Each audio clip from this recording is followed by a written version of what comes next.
नमस्कार, खबरें जारी न्यूज 24 पर मैं हूं आपके साथ मकसूद खान। तुमको काजू पिस्ता बादाम खिलाया लेकिन मुझे वोट नहीं मिला, इसीलिए तुम्हारा काम नहीं होगा।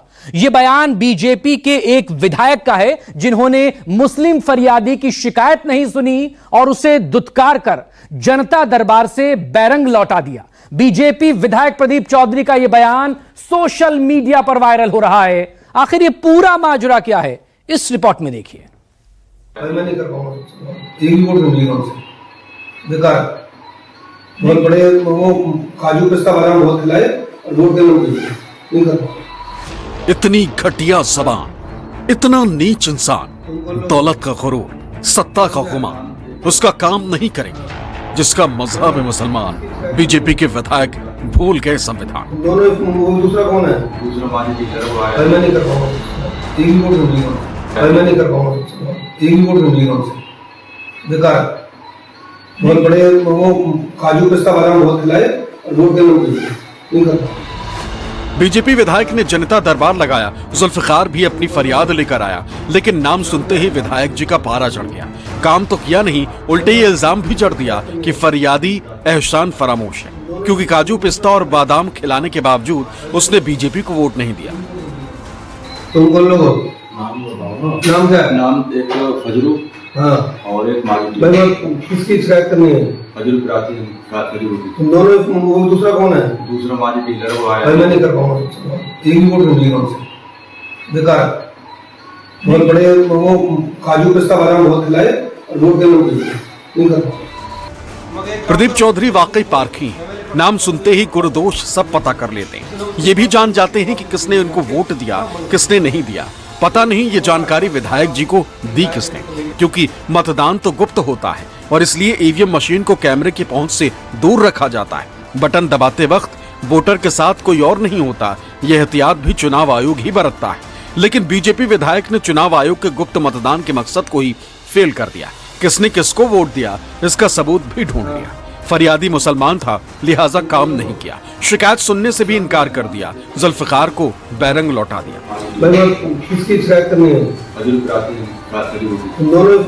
सोशल मीडिया पर बीजेपी विधायक प्रदीप चौधरी की आकर का जो वीडियो वायरल हो रहा है, वो विधायक जी ने खुद ही सोशल मीडिया पर जारी किया है। पता नहीं कि उन्होंने अपनी ही घटिया हरकत का वीडियो जारी क्यों किया। क्या मकसद ये दिखाना था कि वो मुसलमानों से नफरत करते हैं, या ये बताना चाहते हैं कि मुसलमान बीजेपी को वोट नहीं देते, इसलिए किसी भी जनप्रतिनिधि को मुसलमानों का काम नहीं करना चाहिए, उन्हें दुत्कार कर भगा देना चाहिए। लेकिन इस नफरती वीडियो के पड़ताल में लगी न्यूज 24 की टीम उस फरियादी जुल्फिकार तक पहुंच गई, जिसके साथ विधायक जी ने ये घटिया हरकत की थी। जुल्फिकार के मुताबिक फजलू उसका सचेरा भाई है जो ठेकेदारी करता है, जिसका माजिद नाम के राशन डीलर से झगड़ा चल रहा है। पुलिस प्रशासन जुल्फिकार के भाई फजलू की फरियाद नहीं सुन रही है और माजिद के खिलाफ कार्रवाई नहीं कर रही। जुल्फिकार ने विधायक जी से गुहार लगाई कि वो उसके चचेरे भाई माजिद की मदद करे, लेकिन बीजेपी विधायक ने जुल्फिकार को जलील करके भगा दिया। दूसरा कौन है? दूसरा मालिक डीलर वो आया। मैं नहीं कर पाऊंगा, एक भी वोट नहीं। हमारा 4 तारीख में एक झगड़ा हो गया था गांव में ही, और झगड़ा जब हुआ था तो हमारे पक्ष के लोगों के बहुत चोटें आई थी। तो उसमें एक का जबड़ा टूटा हुआ बहुत बुरी तरीके से और एक के सर में चोट लगी हुई है। तो हम उसके पर्पज़ से हम गए थे कि हमारा वहाँ जाके थोड़ी सिफारिश लग जाए थाने में कि कोई काम नहीं हो पा रहा हमारा सही तरीके से, पुलिस वाले भी नहीं सुन पा रहे थे हमारे सही तरीके से। तो हम इस वजह से गए थे। हम विधायक जी के पास पहुँचे तो विधायक जी ने वहाँ पर हम बिठाए। उन्होंने हमसे पूछा, जी बताइए आप अपना नाम बताइए। हमने अपना जैसे ही नाम बताया तो उन्होंने बोला कि आप मुस्लिम हो और आपने काजू पिस्ते बादाम बहुत खिलाए, लेकिन आपने हमें वोट नहीं किया और ना ही आप लोग हमसे जुड़े हुए हो, तो आपका काम इस वजह से नहीं हो पाएगा। प्रदीप चौधरी उसी बीजेपी के विधायक हैं जिस पार्टी के शीर्ष नेता कपड़ों से ही दंगाइयों की पहचान कर लेते हैं। भला हो प्रदीप चौधरी का जो बिना नाम जाने विरोधियों को नहीं पहचानते, लेकिन न्यूज 24 ने अपनी पड़ताल को मुकम्मल करने के लिए विधायक जी का पक्ष जाना। संदेह ये कि कहीं किसी ने उनकी वीडियो से छेड़छाड़ तो नहीं कर दी या कहीं उनसे कोई भूल तो नहीं हो गई, लेकिन बीजेपी विधायक को इसका कोई पछतावा नहीं था। ये दावा भी कि वो टोपी और तिलक देखकर काम नहीं करते, सबके साथ रहते हैं, सबका विकास करते हैं। डेली यहाँ जनता दरबार लगता है, लोग आते अपनी अपनी बातें रखते हैं। हम बिना निष्पक्ष, बिना टोपी और बिना तिलक देखे सभी की मदद करते हैं जो हमसे हो सकती है। माननीय प्रधानमंत्री जी की जन कल्याणकारी योजना है, माननीय मुख्यमंत्री जी की जन कल्याणकारी योजना है, उनका उनको यथावत इसी से बताते हैं कि भाई इस तरह से लाभ मिलेगा, और उन्हें लाभ मिलता भी है। मैं बात करूं अभी तो सबसे ज़्यादा मकान अगर मेरे जिला बुलंदशहर में मिले हैं तो मुस्लिम भाइयों को मिले।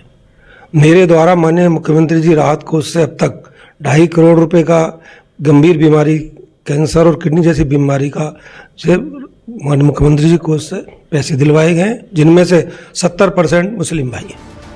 हालांकि प्रदीप चौधरी पहली बार बुलंदशहर सदर सीट से बीजेपी के टिकट पर जीतकर विधानसभा पहुंचे, लेकिन राजनीति में इनका रसूख कम नहीं है। विधायक जी आरएसएस के करीबी माने जाते हैं और पहले भी ये नगर पालिका अध्यक्ष रह चुके हैं। इस तरह के कई और कारनामे कर चुके हैं।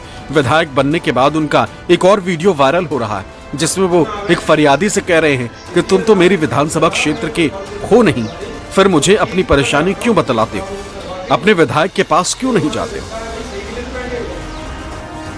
यूपी में 2022 में विधानसभा के चुनाव हुए थे, तभी प्रदीप चौधरी बीजेपी के टिकट पर पहली बार जीते थे। विधायक जी की बात सुनकर यही लगता है कि उन्होंने अपने विधानसभा चुनाव के दौरान खूब काजू बादाम बांटे थे। हालांकि उन्होंने ये साफ नहीं किया कि काजू, पिस्ता और बादाम की ये बारिश सिर्फ मुस्लिम समुदायों पर हुई थी या फिर बोरियां सबके घर भिजवा दी गई थी। लेकिन सवाल तो ये भी उठता है कि क्या प्रदीप चौधरी ने अपने चुनाव खर्च का जो ब्यौरा दिया था उसमें मतदाताओं को काजू, पिस्ता, बादाम बांटने का जिक्र था या नहीं? अगर हाँ, तो फिर चुनाव आयोग ने उन पर क्या कार्रवाई की? अगर नहीं, तो फिर इतने पैसे उनके पास आए कहां से थे? जाहिर है, जब विधायक जी जनता दरबार में फरियाद नहीं सुनते, फिर खुद पर उठने वाले सवालों का जवाब क्या देंगे? लेकिन इतना तो साफ है कि उनका आचरण घोर अलोकतांत्रिक है, भारत के संविधान के खिलाफ है। मोहम्मद शहनवाज, बुलंदशहर, न्यूज़ 24।